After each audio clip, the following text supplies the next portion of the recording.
Having issues with your new Orbi Wi-Fi 7 router 970 series? This quick guide will help you complete the Orbi Wi-Fi router setup the right way. Start by turning on your modem and wait until all the lights are stable. Now, power on your Orbi router and place it near the modem. On your phone or computer, connect to the Orbi Wi-Fi name printed on the router label. Open the Orbi app or a web browser and follow the on-screen steps to begin the Orbi Wi-Fi router setup. Create a new Wi-Fi name and password and wait for the setup to finish. Once the main router is online, place the Orbi satellites in open areas of your home. Wait until the satellite lights show a solid connection. If the internet is slow or not working, restart the modem and Orbi router once.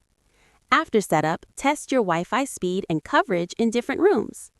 If you still face issues with Orbi Wi-Fi router setup, Wi-Fi drops, or poor coverage, contact Network Config for expert network support.